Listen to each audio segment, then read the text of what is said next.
Yarberry.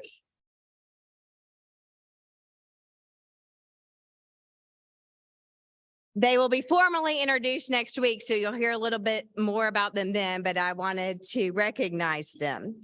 And as we enter this new year, please continue to bring guests and invite new members to join our fabulous club. Thanks for all that you do.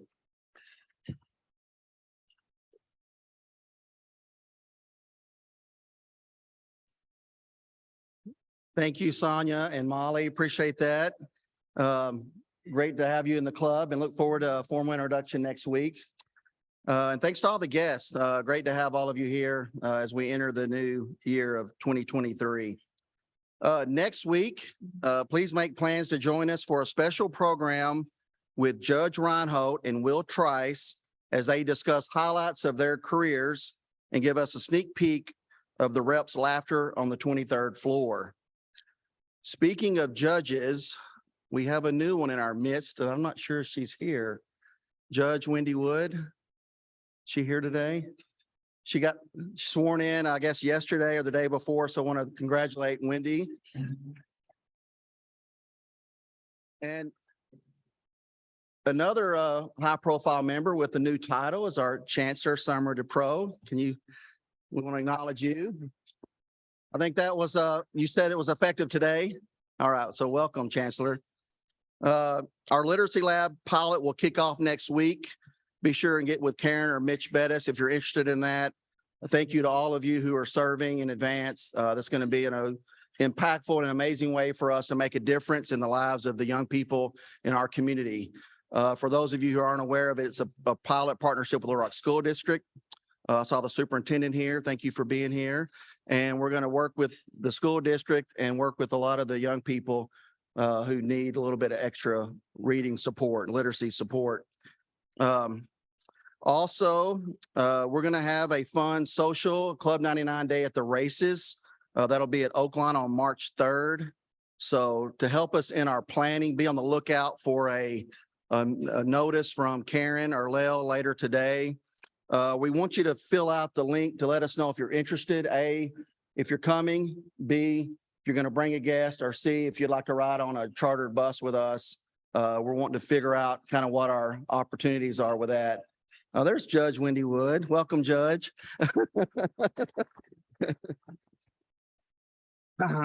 So that should be a super fun day at Oaklawn. So hopefully you guys can join us for that. As most of you know by now, during our La Petite Rose Tricentennial, I will spend my year as president telling unique stories about our region's past 300 years.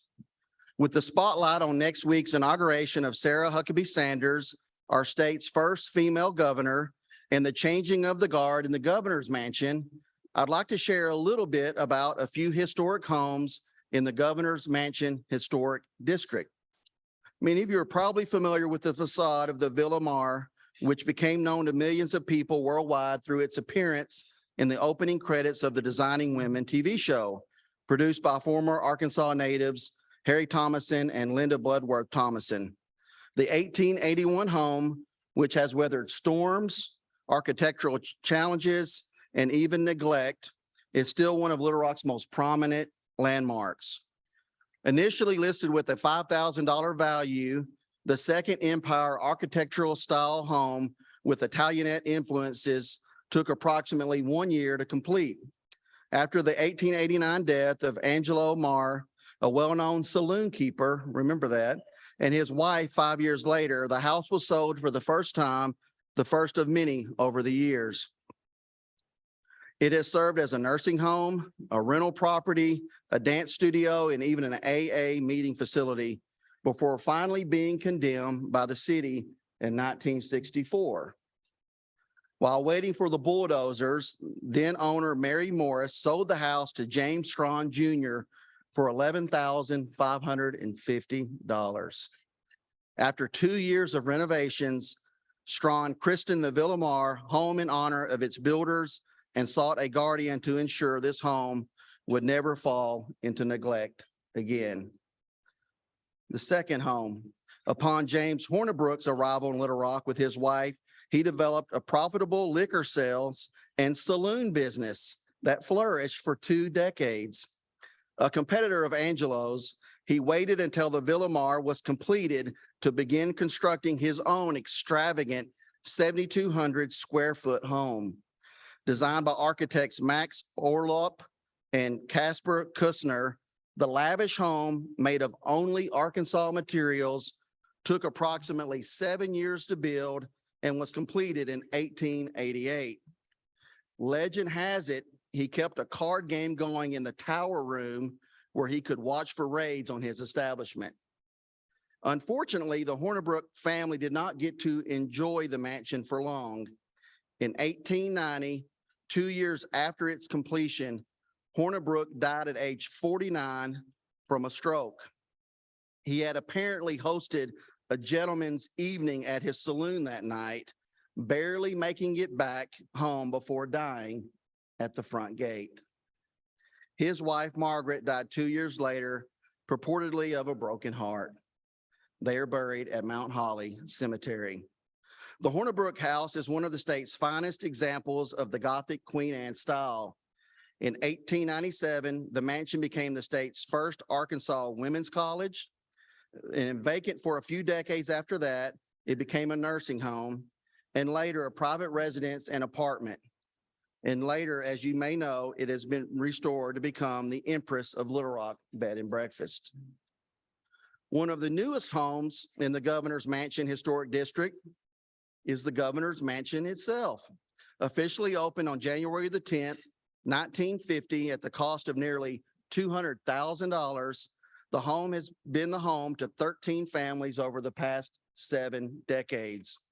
Thanks to Harrison native Agnes Bass Shin, who was embarrassed when she had friends in the state that Arkansas didn't have a residence for its governor, she persisted in making the Governor's Mansion a reality. She worked to obtain appropriations from the legislature in successive sessions to build the beautiful Georgian colonial mansion.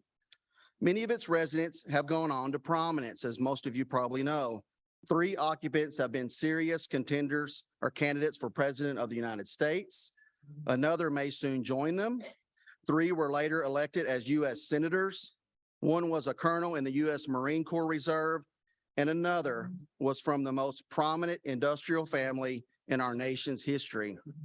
It was the headquarters for what historian John Gill describes in his book, Open House, as the birth of television journalism during the Central High Crisis, and its basement served as the transition office for the future Clinton White House.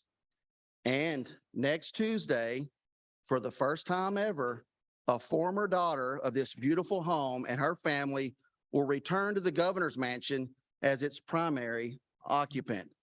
A first even for this historic district. And that's our Illuminating the Rock story for this week.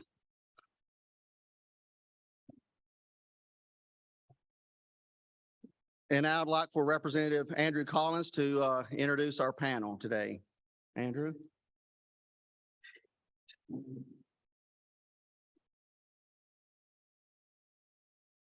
Hey there, I'm Andrew Collins. I'm a state representative, also a Club 99er, and it's my honor to introduce our esteemed panel today. We have Speaker of the House, Matthew Shepard. Speaker Shepard has been in the House since 2011, making him one of the longest tenured members. He's also been the Speaker for 2 terms and change. If all goes well next week, this would be his 3rd term, which really is a pretty remarkable achievement in a House of Representatives that typically has 1-term speakers. It's a testament, I think, to Speaker Shepard's respect by the membership that we keep electing him. He's had an even-handed approach and puts the institutional integrity of the House at a very high level. We also have here Blake Edens. He's a lobbyist. Many of you may know Blake or remember Blake from his exploits as a Razorback basketball star in the 2000s. I'm sure he will go into his stats and accolades and achievements here on the panel, so I will skip that. But I'll just say that I think it's even more impressive what he's built here in Little Rock. Very well respected by all, well liked by all. It's pretty unusual to find someone who is as universally well regarded as Blake at the Capitol. Also, we have John Gilmore. John Gilmore is a longtime fixture in Arkansas politics, been involved with every election in the state since 2002, successfully advised Governor Hutchinson in his 2 campaigns, and also as governor, represents numerous companies in Arkansas and beyond, and has advised many candidates for office as a consultant. Small black mark on his resume, he ran 2 candidates against me, but both lost. So maybe there's some wisdom in there, things we can take for the future. And finally, last but not least, we have Chris Caldwell. Chris is just coming off the successful management of Sarah Sanders' campaign for governor. He is also a longtime fixture at both the state and federal level. He was a longtime member of John Bozeman's staff. He was appointed co-chairman of the Federal Delta Regional Authority, which required a Senate confirmation, and now is starting his own consulting business. So I'm sure we'll be seeing a lot of him at the Capitol.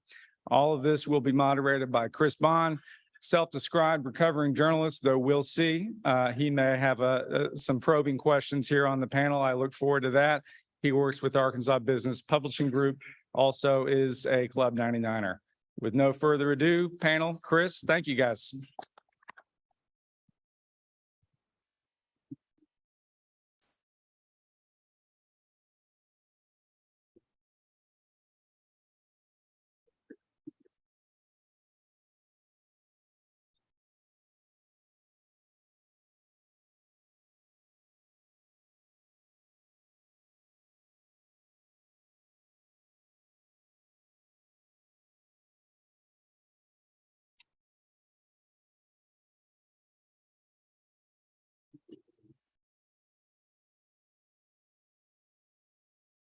There we go. This moderation's off to a good start. Gentlemen, appreciate you guys being here today. We have a lot of ground to cover, so I'm going to hop into it. No softballs to start. Speaker, we'll start with you. Just curious if you can kind of give us the lay of the land in terms of legislative priorities for the year, and kind of where the priorities will be. First off, I just would like to begin by thanking Denver and Chris and the club for the invitation to be here. It's always good to be amongst a Rotary Club and appreciate what you mean to the community here in Little Rock. As far as legislative priorities, I think that when you have a new governor who was overwhelmingly elected of the same party as the majority of the legislature, what I anticipate is that we primarily are looking to the governor-elect as to what her priorities are. And so I feel like that she's laid out really 3 things in particular when it comes to education, criminal justice, and further tax reduction. So I anticipate that those are going to be the primary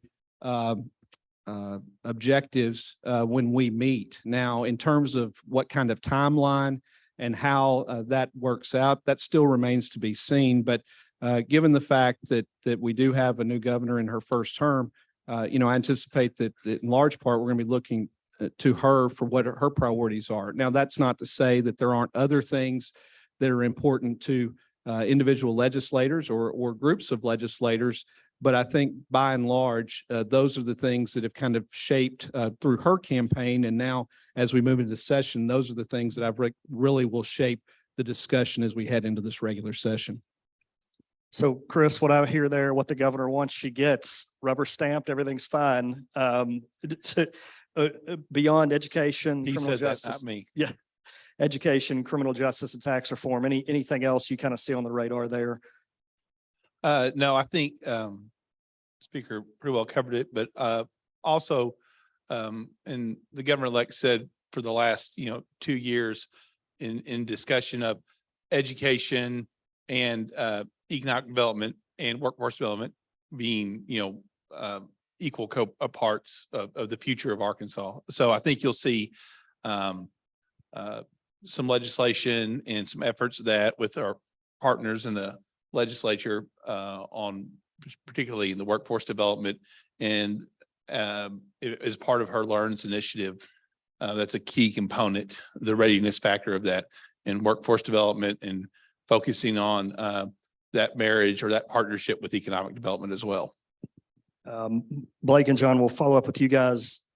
Y'all both represent a number of businesses. So the workforce development piece of this, I'm sure would be good news to them. Blake, we'll start with you. Any thoughts there on workforce development, what that means for the state? Definitely, I represent US Steel. We just had a huge deal in Northeast Arkansas, a large mill with I think 900 jobs that pay six figures. There's a lot of industry heading up that way. We need people. I mean, and you talk about this, John, you have folks you brought in. Speaker, you've been part of discussions on that. Chris ran the Delta Regional Authority and worked for Senator Bozeman. Andrew, you know this and some of the stuff you're involved in. We need the workers. We need skilled workers in this state. Right now, the people are there. They want the jobs. We've got to give them the opportunity to be able to step into these jobs. Governor Hutchinson did a wonderful job beginning that.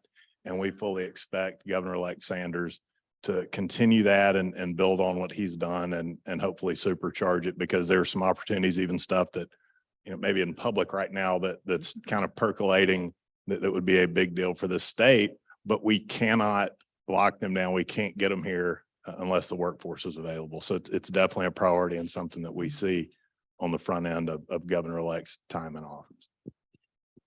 Yeah, I'm echo what Blake said. I'm really excited about her initiative to really lead on workforce development. If you remember, Governor Hutchinson said he wanted to be the jobs governor. And, I think he fulfilled that. But as you look to who fills the next role in the governor's mansion, Governor-elect Sanders has said she wants to be the education governor. And with that comes job creation. One of my clients is a company by the name of CRH. You probably don't hear much about CRH, but they're the largest aggregate material dealer in the world. They build roads, they make pavers. If you go to Home Depot or Lowe's, you buy any, paver that's there that involves concrete or gravel, they made it. And they employ about 3,000 people across the state of Arkansas. They struggle to find good workers. And if you ask any industry in the state, whether it be in welding or heating and air or electricians, so long we've put such an emphasis on a 4-year college degree. And I think that's going to have to shift to look and see for the future, how do we keep and retain talent in Arkansas? It's not just about bringing talent across the border. It's about keeping what we have here. And I would say too, that I'm really encouraged by the selection of Hugh McDonald, very familiar name for many of you, to be Commerce Secretary. I think that will bring a level of stature to that agency. Mike Preston's done a great job. He's going to move on into the private sector, but with Hugh there and with the connections that he brings, I'm really excited about what that looks like for job retention and growth. We'll jump around here a little bit. Speaker, I want to come back to you. You mentioned Governor-elect Sanders feels like a pretty strong mandate from the people. I do recall the current governor winning by one of the largest margins in the history of the state. Relationships there can be friction built over time between the governor and other folks in the Capitol. And I wonder from your perspective, what are the keys to a good relationship between a governor and your colleagues? I think like so many other things, it just comes back to communication and having those open lines of communication. I believe that in the legislature and in our dealings, whether it's within the House or between the House and the Senate or between the legislative and executive branch, that many times, probably most times, the challenges arise. It goes back to either a lack of communication or miscommunication. And so I think it really comes down to having that open line of dialogue. And as we work through issues, is for both the legislature and the executive branch to have that communication, to consider the points that folks bring to the table from all different sides. And then hopefully we find the type of consensus that we need to move forward. And I think when you look at during Governor Hutchinson's time and during my time as Speaker of the House, more often than not, we were able to work together, even when there were differences. I think that my philosophy in part has been to work those out and not for that to be aired out in the newspapers, but to work through that and try and be productive and find the common ground that we need. And, I think that we've been able to do that. And I certainly anticipate that we'll be able to do that with the new administration as we move forward. Blake, I'll ask you to follow up on that. I don't know if you have a different perspective from the outside there. No, I Any mean, he thoughts? nailed it. It's communication. This can be a nasty business at times. Rumors abound. It travels around the Capitol like this. They take on a life of their own. If you don't have that relationship and you're not communicating, stuff can go south. If you cut yourself off from the legislature, stuff can unnecessarily go south. I mean, a lot of people forget the governor's a CEO of a multi-billion-dollar organization with thousands of employees. You're not just dealing with the legislature. The legislature is actually a small part of that job. That being said, it's probably the most important part of that job, that relationship. So have them in, have a cup of coffee, text them every now and then. Do you need anything? Is there anything we can talk about? You're not always going to agree. That's impossible. We hope they don't always agree. I think that's bad for the state. A little friction's good sometimes. It fosters discussion, and a lot of times you get better outcomes. But if communication's not there, it's going to go south fast, and we're not going to get what we need for our state. John, you have any thoughts to follow up there? Yeah, I served as deputy chief of staff to Governor Hutchinson when he first came into office. And, one thing that he did that I thought was important was he had an open door policy for any member of the legislature. If a member of the legislature came to the outer office and said they wanted to meet with the governor, he stopped whatever he was doing, kicked people out of his office, and brought a member of the legislature in. And I think that's important. I think that, as you look at this legislative body, it's now a super majority Republican, you've also got to be able to, even though that is a supermajority, you've also got to be able to work across the aisle. The people of Arkansas are pragmatic people. And, it's been interesting to see the state shift. But at the end of the day, the governor and this body of members, 135 of them, have got to have a great relationship when, as Blake said, the disagreement's good. It's healthy. It's healthy for the body politic as a whole. But at the end of the day, as governor, you've got the ability to utilize the mansion. You've got the ability to utilize your office. And it's having that constant, consistent dialogue with those members that I think is vitally important. Chris, I'm curious. It felt like a foregone conclusion that Governor-elect Sanders was going to be elected. Maybe it didn't feel like that managing the campaign, but a lot of people expected that to be the case. How much work can be done or was done on the front end to start building those relationships and communicating, which seems to be the word of the day? Well, I'll quote a former senator and governor. I don't know who he stole it from, but then, Senator Pryor or David Pryor always said, I heard him say many times as a child, there are two ways to run a race, scared for your life or unopposed.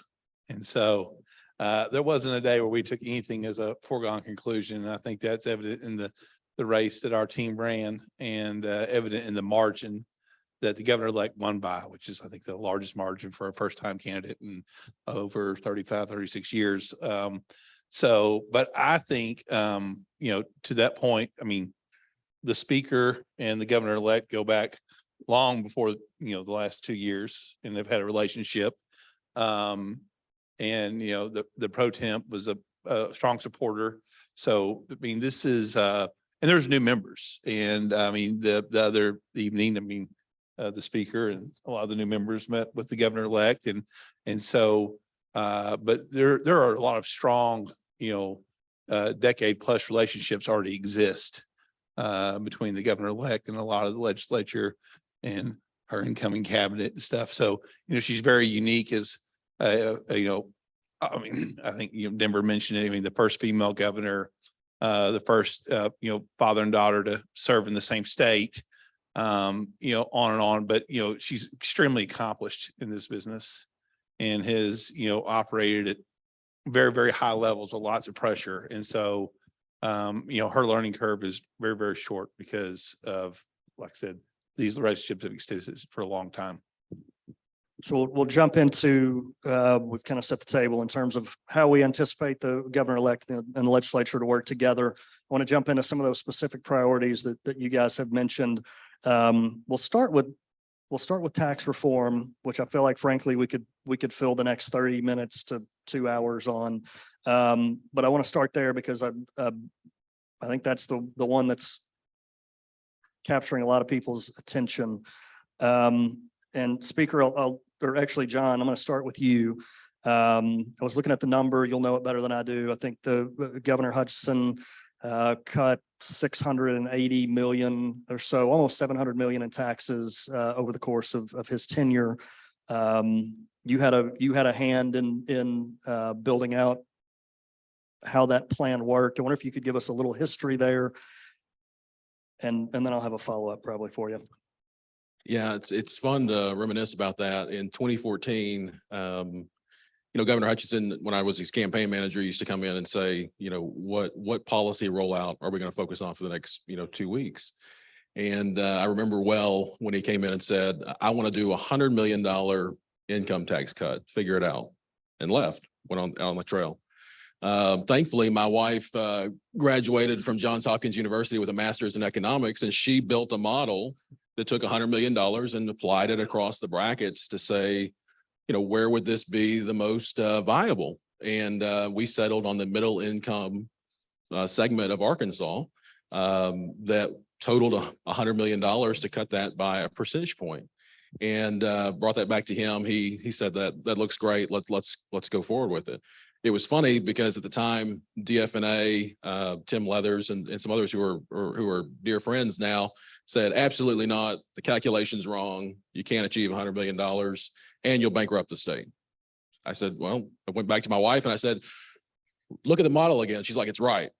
And DFNA called me on the phone and said, yeah, the model's right. It's $100 million for that segment. But the talk never stopped of you'll bankrupt the state. Well, now you look, 8 years later, and as you said, $600 some odd million has been cut. We haven't bankrupted the state. The services are still there. And I think it's vital to remember as we look at the future, we are at a disadvantage when it comes to taxes in Arkansas, considering our surrounding states. I moved back from Maryland in 2013 to manage Governor Hutchinson's race, and my tax actually went up, moving from Maryland back to Arkansas.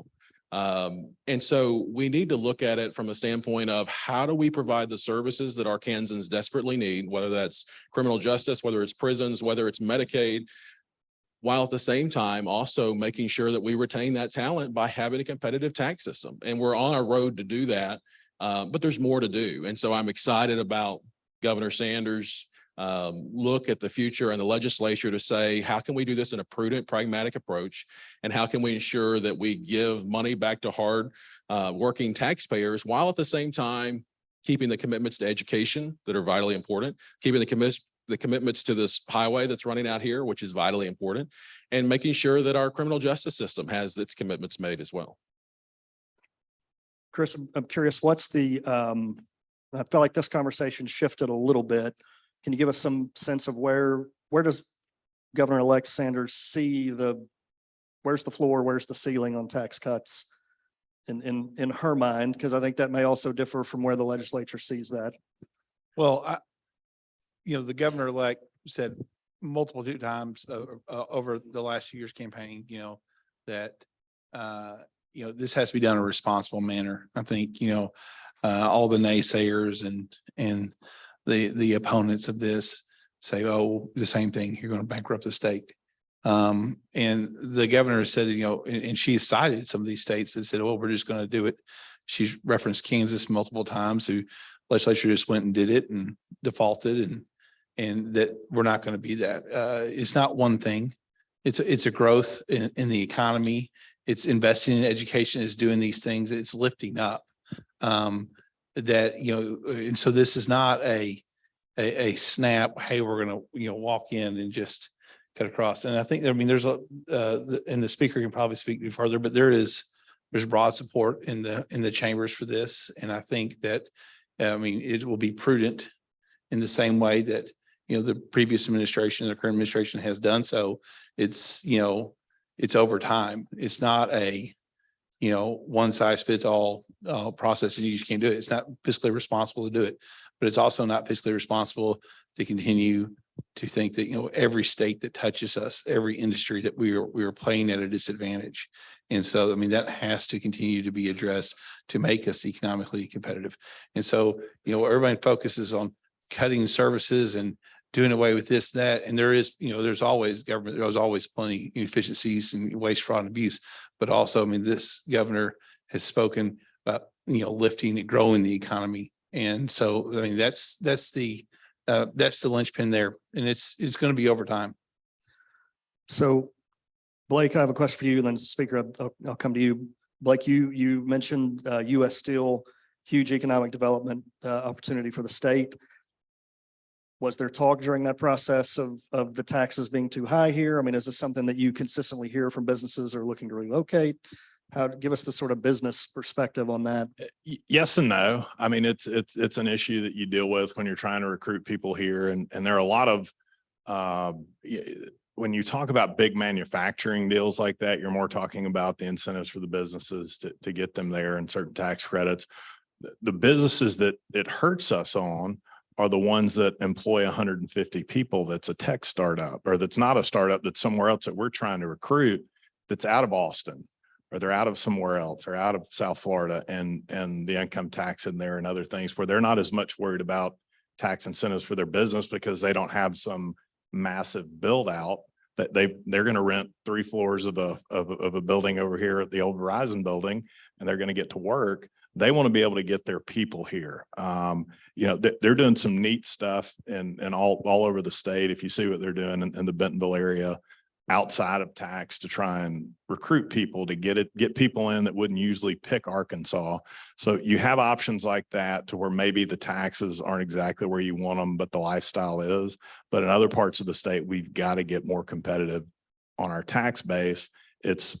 We have folks that live in Arkansas but work on the other side of the border, or vice versa, and we've got to get those folks here. Talking about US Steel, we have folks from Tennessee and Missouri and people from Indiana that come down and Airbnb for a week and work and go home. We want them to have Arkansas addresses, and until we get our tax base right, we're going to continue to fight that. Speaker, I'll come to you. I'm curious, and we heard several people mention it. I got multiple texts from people who were saying, when you talk tax reform, you got to bring up Kansas. Kansas was terrible. That was a horrible failed experiment. People on both sides of the aisle agree with that. So what is the plan to make sure that there's, if it's, incremental tax cuts, or that we're not doing too much too soon? How much is too much too soon? Well, those discussions are ongoing. You hear a lot of the same words being used up here about pragmatic, prudent, responsible in how we act. And when it comes to tax reduction, that's, I think, the way we've approached it over the last several years. And when you look back, we have cut quite a few taxes, particularly when it comes to income tax reduction. That's been a priority, I think, on both ends at the House and the Senate. But when you look at how we've enacted that, we started out, as John mentioned, with middle class reductions. We've also done reductions at the low end. There's more, you have to make more money today before you start paying taxes in Arkansas than you did when Governor Hutchinson came into office. But additionally, we worked on reducing the top rate, and we've gotten that down under 5%. The approach that I think we've taken is being responsible, being pragmatic, and I give a lot of credit, obviously, to Governor Hutchinson, but I give credit to our former Rev and Tax Chair Joe Jett in the House, our Budget Chair in the House, Lane Jean. You've got Senator Dismang, who's chaired Budget on the Senate end, Senator Hickey, and then Senator Sample chaired Rev and Tax this last go around. That's been something that I think among those folks, as well as many others across the legislature, have been interested in making sure that we enact cuts in a responsible manner. And I think the proof is largely in the pudding. When you look at what we've been able to do, some may recall that when we initially implemented some tax reduction, I guess going back, I think it was the last regular session, we had some safety nets built in that if certain things occurred, then those tax cuts would not be enacted as they were being phased in. We were actually in a stronger position, and we're able to come in a special session a little over a year ago and go ahead and enact the largest tax cut in the history of the state of Arkansas. With all that being said, we have cut taxes significantly, while at the same time, we have built up a catastrophic reserve fund, which previously did not exist. On top of that, we've built up a surplus as well, which there's a lot of discussion about how that may or may not need to be utilized. And I think from a legislative perspective, as you look back over the last couple of years, we've tried to be very responsible in how we go about doing things from a fiscal standpoint, and particularly when it comes to the surplus, trying to make sure as we think about where the economy is going to be over the next several years, is that to make sure that we're in as strong a position as possible. And then on top of that, it's not as if the budget has been decreasing. I mean, actually, sometimes we get some grief from the standpoint of the budget has continued to increase, although not as fast as not as fast as maybe other states. I think from a legislative standpoint, we've tried to hold those increases to fairly be in line with the growth of our economy. But I think that we've been able to accomplish all these things in a responsible manner. And I believe that there's more that we can do, but it's going to be a matter of bringing all those perspectives to the table and thinking about where do we want to be, what point do we want to be at, how quickly do we want to be there. And we obviously look at mistakes that have been made at other places. Kansas gets brought up. Some of the things that Kansas did and how they used triggers or other mechanisms in their legislation created some problems. And so we've tried to be very careful to make sure that we don't repeat any of those mistakes that we might see in other places. I don't know, if any of the panelists have any other thoughts there or follow up there? And if not, we can move to I just felt like I saw wheels turning as the speaker was.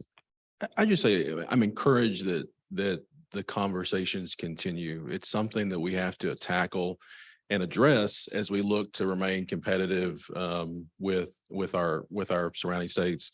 On the legislature as a whole, just one point of personal privilege, I have to say that my favorite member of the legislature is not coming back. And I told this recently to the speaker who's sitting on the stage, he's coming back. But Your brother's in the legislature. my brother, You know that, right? yeah, Like, my and brother, he is coming I back. already told my brother this morning, but Representative Bragg is somebody who's going to be missed at the Capitol. Denver knows him well. But you look at the speaker, steady guiding hand of leadership. Andrew thankfully doesn't hold a grudge. But Ken Bragg is going home, and we're going to have a lot of members, good members this year that won't be coming back. And we've got 12 new Republicans in the Senate. My brother is there, is not new, but coming in a second term.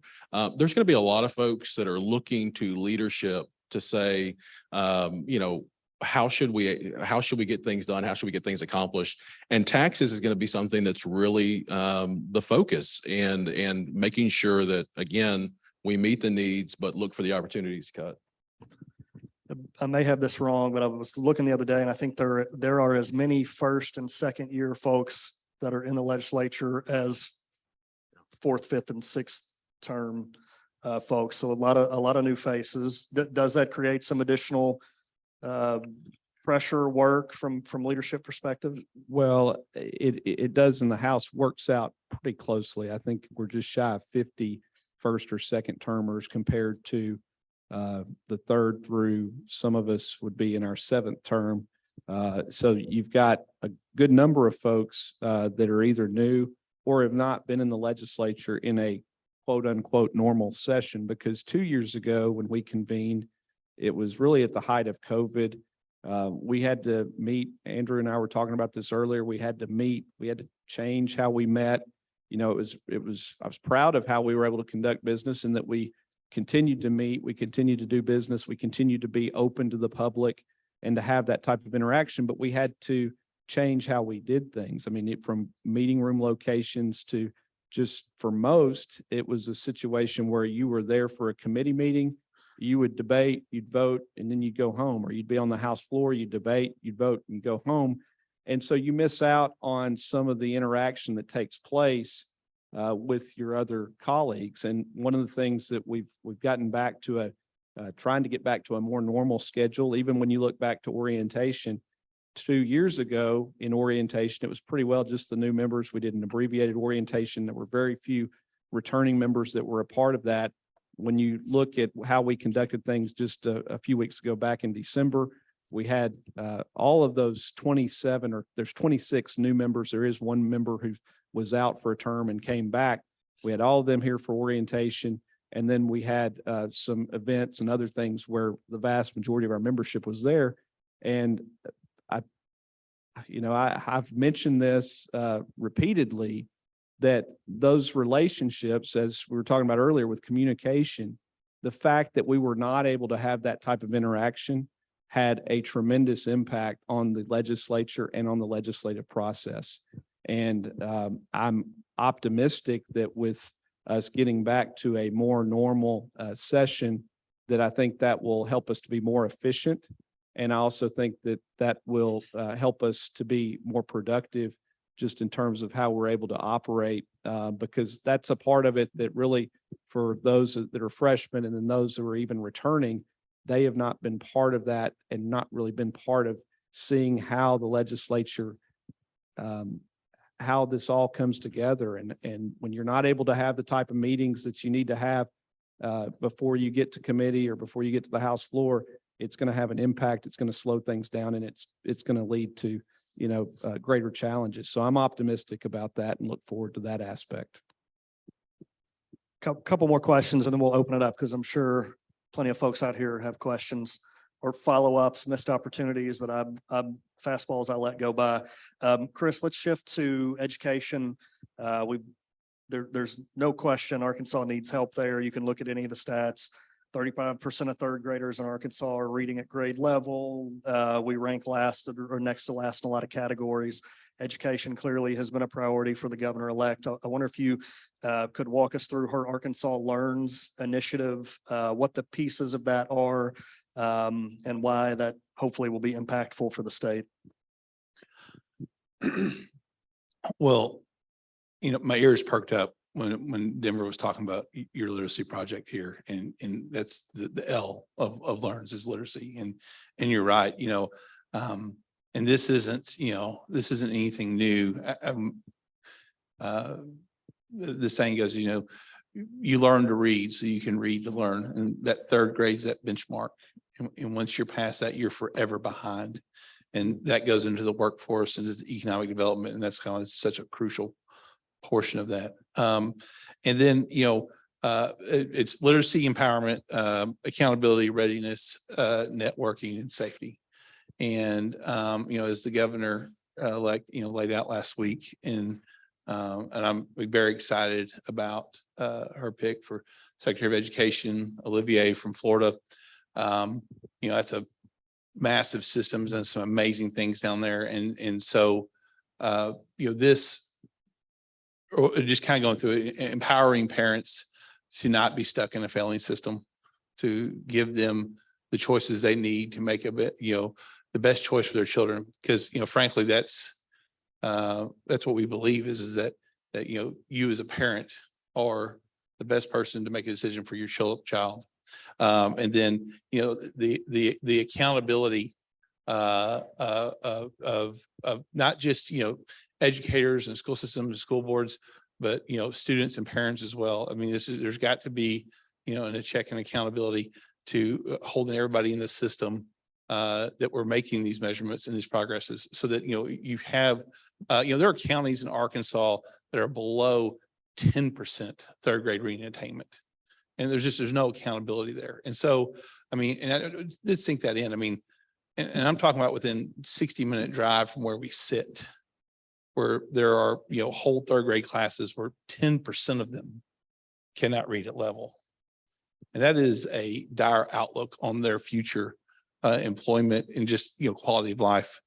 And the readiness factor is really what we discussed earlier, is the workforce development. As the governor-elect often says so many times, that it's not so much, a lot of the times, what do you know, takes a front seat to, or a back seat to what can you do? And that workforce development and engaging and giving, students opportunities to, for alternative pathways towards career training and career readiness. And there's a lot of great programs here in Arkansas that have been very innovative in that, North Arkansas, even here in Central Arkansas, in Saline County, Lonoke County has just opened up a career technical education center. Different pathways to create that ready workforce, because in economic development, I can tell you, when I was at one of the number one questions that was asked, when in my time at the Delta Regional Authority was, okay, the tax incentive, we can get there, the access to, great infrastructure like we have here in Arkansas between our interstate system, rail, obviously we're sitting here on the MCARNs going into Mississippi, the workforce, where's that going to come from? And so that readiness is a huge component.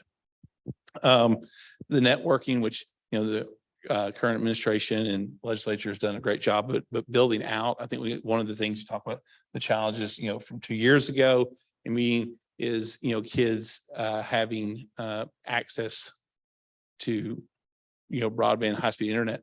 I can remember one of those, probably right before in 2019, being in a little town in Northeast Arkansas on like a Tuesday night, and I was passing through, and it was packed with kids, all these high school kids, and it's McDonald's, Kentucky Fried Chicken, a little fast food restaurant, and I realized they're all doing homework, and I asked the manager that's checking me out and said, oh, they come in here, they do their homework because we don't have good access to internet around here, and so we learned obviously during the pandemic and whatnot that connectivity is critical to the future, and then safety, and a lot's been done on this and will continue to be, and the governor has made it said it's one of our priorities, but ensuring that our kids and our schools are the safest place that we can have them, and partnering with the legislature. I know it's been a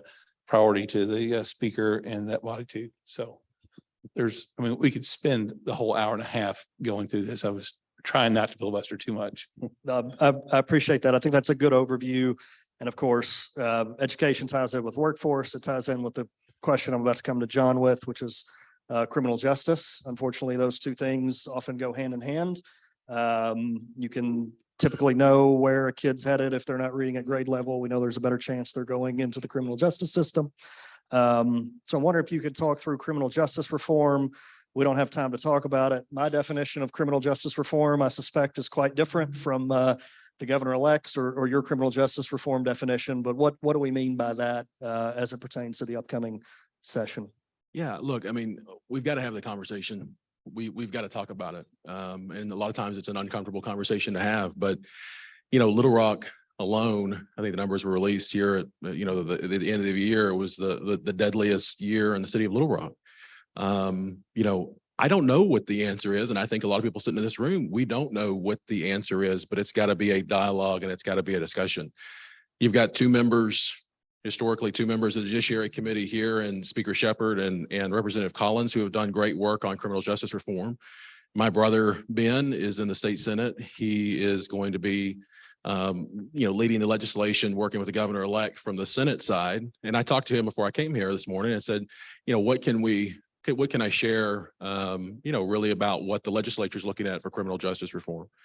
And, his point was that you're probably going to see something that looks a lot, more like some of the federal rules that we have in place. And, if you think back to when some of our past U.S. attorneys were here, there were billboards that went up around Little Rock that said, remember Fed time, there's no parole in the federal system. And I'm not saying that that's where Arkansas is going, but the real critical need that we have here is our men and women in law enforcement. If you talk to them, they say they're arresting a lot of the same people over and over and over. And, there's got to be some reforms put into place so that if someone commits a violent offense, and that's the key, a violent offense, whether it's a gun crime, whether it's something that is, in the way of hurting someone else, that they do some real time for that. And then you get into the whole point of, well, then you got prison overcrowding. And there's a whole debate that's going to occur over whether or not we should build, a new prison. And I think that's something that the legislature is going to be talking about. But we've got to ensure for the safety of our friends, our family. I have 3 small kids. We live here in the city of Little Rock. And it's not just Little Rock, but we've got to ensure that at the end of the day, if you break our laws and it's a violent offense specifically, that you aren't able to continue to commit those crimes. And that may sound harsh, but at the end of the day, right now we're having to release people to free up space. And so I think that's the real meat of what's going to occur in this legislative session. Again, you can talk to 2 members of the Judiciary Committee that are here, and you can call, I give my brother's cell phone number out. You can all call him and give him advice and opinions. Give it out now. You know, we do that now. 467-5952. Give him your opinion. But at the end of the day, we've got to have the conversation. It's an uncomfortable conversation to have. It's not about politics. It's not about who the mayor is or those types of things. It's about, at the end of the day, what are we legislating? What are the rules that are being set? And you saw today, and you know, Chris can talk about it, a new Department of Corrections Secretary named out of Arizona. And so I think you're going to see a lot of changes coming, but things that are necessary to ensure that we have safety and security for our families. I have follow-ups, but I'll get killed if I don't go to the crowd. Aaron?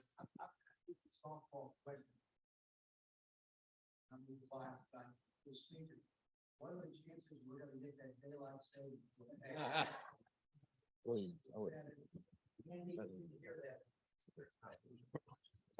For the folks who are online, what are the chances that the daylight savings bill finally passes?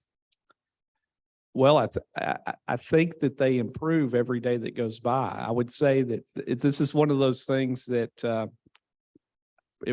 guess it's been filed, some form of it's been filed over the last, 2 to 3 terms. It seems like every time there's kind of a different iteration of the bill, there's more support. But for whatever reason, it seems like this go around, there's a lot more talk about it. I see it a lot on social media. So I haven't gone out and tried to count the votes on that, but I think there's more people for it now. We need you to than 2 sponsor the years ago. legislation, Mr. Speaker. You need me to sponsor that? Yeah. Jim? I've got a question for Chris. One of the successes that in Florida's education system is the 4-year-old pre-K program being statewide. And changing the starting dates for when children can go to schools that can get in early. Do you see that as something that's going to happen in this legislative session for Arkansas's public education?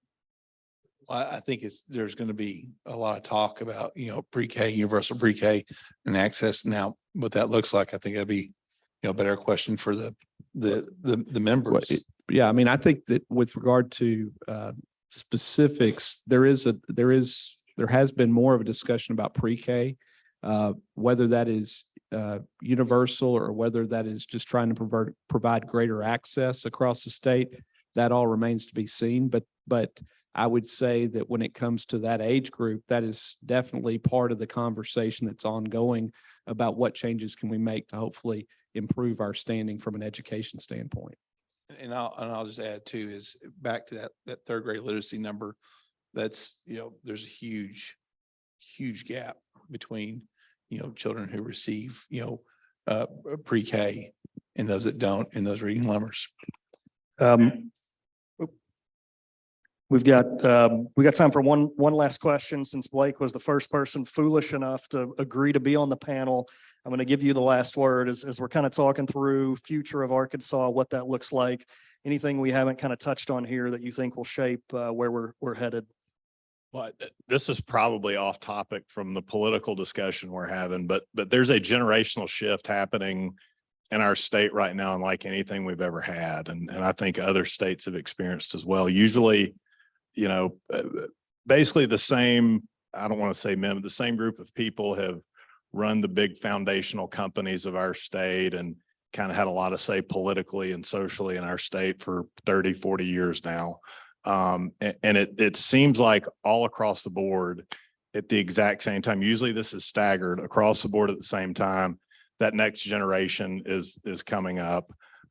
You look at Tom and Stuart Walton and John Randall Tyson, you look at John and Adam and Nathan Rutledge. You look at Carl and Charles George, you look at Bill Dillard and Anne Marie Dillard. And I could keep going on. The kind of foundational companies and families in our state that have been able to separate a state like I grew up in Alabama. I grew up in Montgomery. It's the same size. It is basically the sister city to Little Rock, but there ain't nothing to do in Montgomery, Alabama. And if you ask people why, it's because the Stevens family is not in Montgomery, Alabama. The Ford family is not in Montgomery, Alabama. The Dillard, you don't have those folks. We have them here, and we're fortunate to have them. And this generational shift is happening across the board right in front of everybody's eyes. And at the exact same time, we're getting a 40-year-old female governor stepping into the mansion that we talked about earlier. This is a big deal. This is going to shape the next 50 years of our state, the decisions that are made the next 4 to 8 years, the collaboration between that kind of group as a whole, both separately, what they do with their companies, what they do in the communities that their companies are based. I mean, you're seeing in these different towns right now, the reinvestment that they are pushing in and the differences that they're making all across this state. If we have a collaborative effort from this group as a whole, work with our governor and the next governor and the next governor, then it's going to shape this state for the next 50 years. And I think the people in this room and outside of this room, keep an eye on that, because that's what more than anything is going to shape the future of Arkansas going forward. If you think about the great names that have made us who we are, their second, third, and fourth generation now are stepping up with that opportunity. If they get it right, Arkansas has a chance to separate itself from the rest of the country. All right, Blake, thank you. Speaker Shepherd, Chris, John, and Chris, appreciate you guys being here today. Hang tight. As part of our, y'all hang tight for a second. As part of our, hang tight, John. As part of our Illuminate the Rock series this year, we're speaker gifts. We're dedicating, we're giving books to each of our speakers with books by Little Rock Connected authors as part of our literacy initiative. And we will dedicate these books in your name and all of our speakers throughout the year, assortment of them to all of our Little Rock School District, elementary schools, and resource centers at the end of the year. So which, as a token of our appreciation, thank you for joining us today. And hang tight, we'll get a picture with them after, all right? Next week, Judge Reinhold and Will Trice on a sneak peek of the reps' laughter on the 23rd floor. Set your TiVo for the inauguration, though, if you're going to miss that, if you're joining us. But we hope you will. If you're not going to the inauguration, you will be with us at Rotary. Again, I'd like to say Happy New Year to everyone, and we are adjourned. Y'all mind doing a quick photo?